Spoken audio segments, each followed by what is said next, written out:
जय माता दी, जय श्री कृष्ण। कैसे हैं आप सभी? आशा करती हूँ आप सभी अच्छे होंगे और स्वस्थ होंगे। आज के इस वीडियो में मैं आपको बताऊंगी कि अगर आप दुर्गा सप्तशती का अखंड रूप से 41 दिनों तक पूरा पाठ करते हैं तो आपके परिवार में, आपके घर में या आपके साथ में क्या क्या घटनाएं घटित होती हैं, क्या क्या आपके साथ में होता है, कौन सी सिद्धि और कौन सी शक्तियाँ आपको प्राप्त होती है, ये सारी ही जानकारी देने वाली हूँ मैं आज की इस वीडियो में।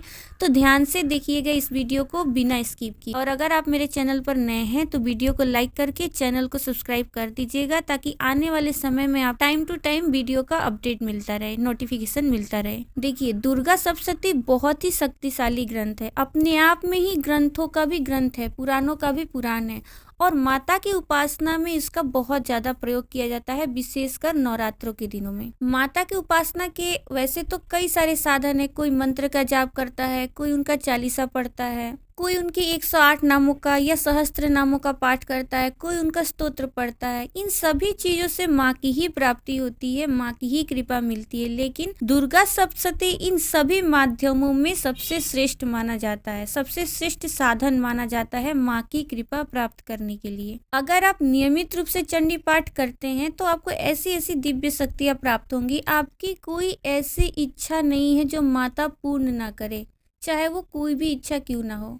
माँ आपके लिए जो बेस्ट होगा ना वो कर देंगी, बस आपको धैर्य और विश्वास रखना होगा माता के ऊपर।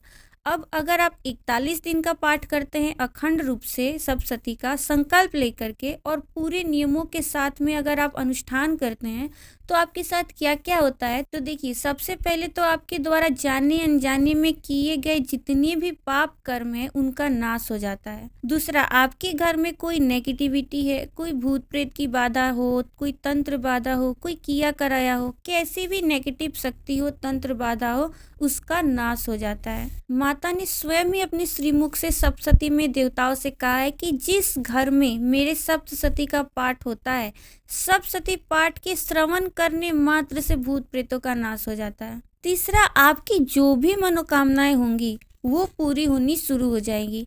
आपकी नौकरी की इच्छा है तो नौकरी मिल जाएगी, अगर आपका कारोबार सही नहीं चल रहा है तो आपका कारोबार सही चलने लगेगा, आपके परिवार में कलेश रहता है तो वो शांत हो जाएगा, आप में पति पत्नी के संबंध अच्छे नहीं है तो संबंध अच्छे हो जाएंगे, संतान नहीं है तो संतान की प्राप्ति हो जाएगी। इस प्रकार जब आप अखंड पाठ शुरू करेंगे 41 दिनों का, तो माँ जो भी आपकी बेसिक नीड्स होगी उनको पूरा कर देंगी, उसको ठीक कर देंगी। इसके बाद जब माँ देखती हैं कि इस बच्चे की सारी आवश्यकताएं पूरी हो गई हैं, तब माँ परीक्षा लेना शुरू करती है। पहले तो आपकी सारी इच्छाएं पूर्ण कर देंगी, लेकिन जो उनकी दिव्य कृपा प्राप्त होती है ना साधकों को, भक्तों को, उससे पहले माता रानी भक्तों की बहुत तगड़ी परीक्षा लेती हैं।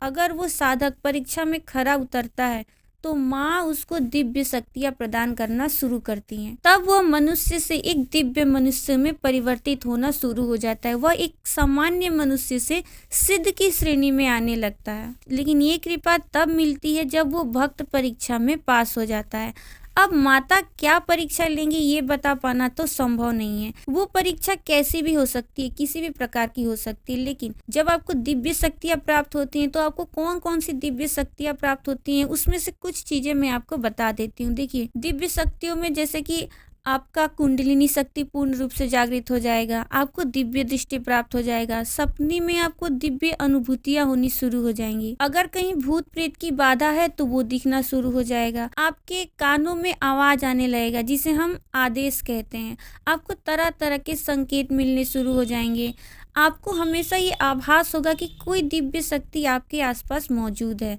आपके सारे रोग नष्ट हो जाएंगे, आपकी इच्छा करने मात्र से आपकी मनोकामनाएं पूर्ण होने लगेंगी। और भूत प्रेत तो आपको देख कर के ऐसे भागेंगे जैसे शेर को देख कर के अन्य जानवर भागते हैं। आपको त्रिकाल का ज्ञान होने लगेगा, आपको माँ भगवती के साक्षात दर्शन भी हो सकते हैं। सप्तशती के 41 दिनों के अनुष्ठान से या 108 दिनों के अनुष्ठान से माता का दर्शन भी प्राप्त होता है। माता अपने भक्तों को प्रत्यक्ष दर्शन देती है, क्योंकि माता को सप्तशती का पाठ बहुत प्रिय है। इसलिए आप लोग भी सप्तशती का पाठ कीजिए, पूर्ण विश्वास से कीजिए, श्रद्धा से कीजिए और धैर्य के साथ कीजिए तो आपको भी माता का दिव्य कृपा जरूर प्राप्त होगा, आपको भी माता के दर्शन जरूर प्राप्त होंगे। क्योंकि कलयुग में सप्तशती का पाठ माता का पूर्ण प्रत्यक्ष दर्शन करवाने में समर्थ है। तो आशा करती हूँ आज की ये जानकारी आपको अच्छी लगी होगी। अगर आपको ये जानकारी अच्छी लगी है तो वीडियो को लाइक करके चैनल को सब्सक्राइब कर देना। मिलूंगी मैं आपसे अपनी नेक्स्ट वीडियो में। जय माता दी।